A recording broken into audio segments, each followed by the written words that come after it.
I'm very excited. I think that it's been a long time coming. Ethnic studies has always been in the struggle.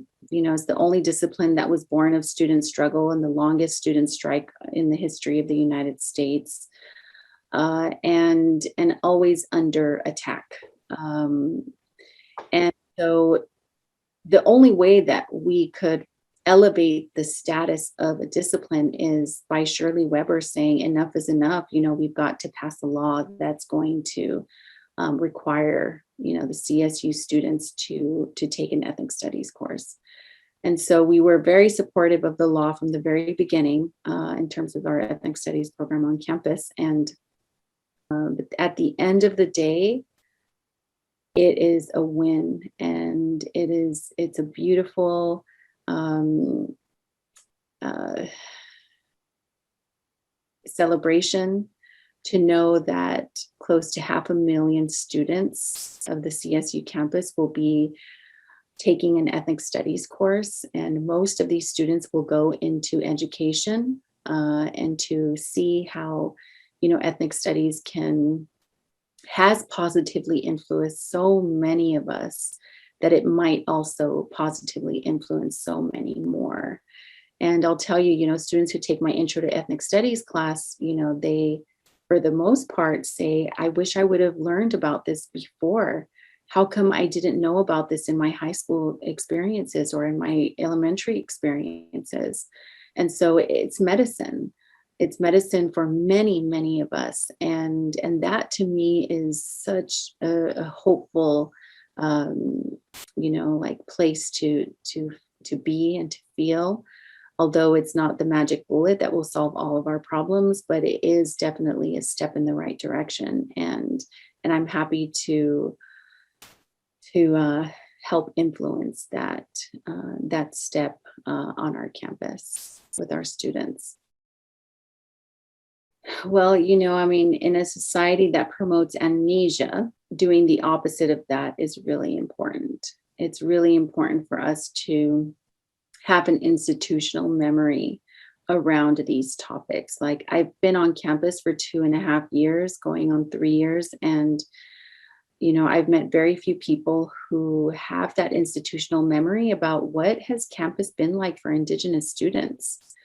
I'm the very first tenure track hired Native American studies faculty on our 60-year history.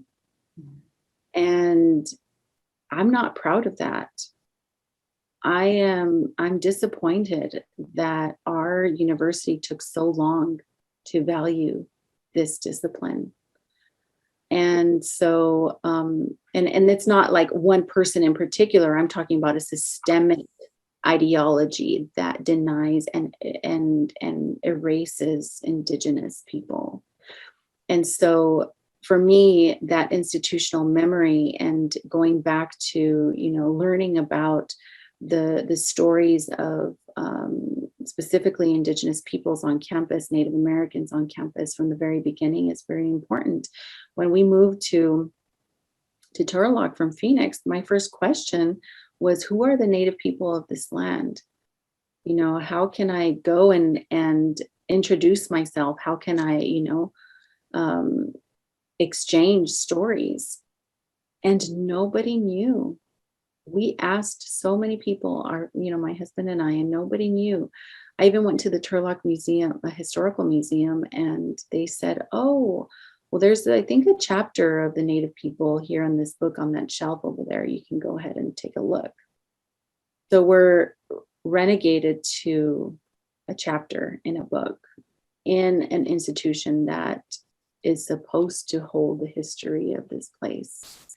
So Indigenous erasure is something that is very strong, and the opposite of that would be to document the stories of Native Americans and dismantling systemic oppression to move away from Indigenous erasure, and so that's why I think it's important to document these experiences.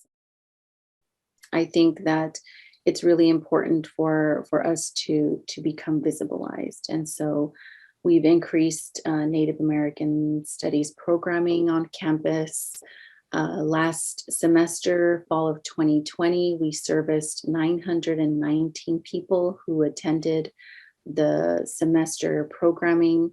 And for each of these people, perhaps they took home something that they didn't know before, and perhaps they are learning more about Native American issues and maybe becoming more curious. It's important for us as an institution, as a university, to offer education and opportunities for knowledge and inspiration, to reflect back on ourselves and to say, well, how do I fit into this dance?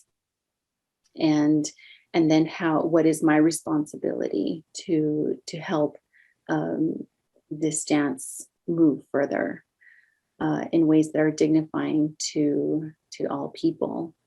And so to continue to do the work that is important, and also to balance my work life,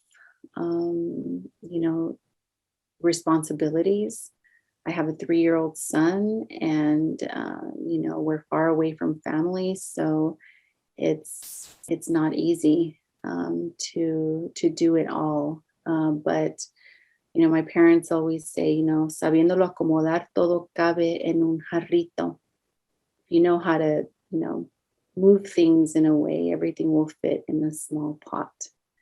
And so that's the art of living. And I make a lot of mistakes along the way. And I encourage, like conversations about it, if that's something that, I'm unaware, and like I have blind spots that, require trust and community building with other people to help me be a better person.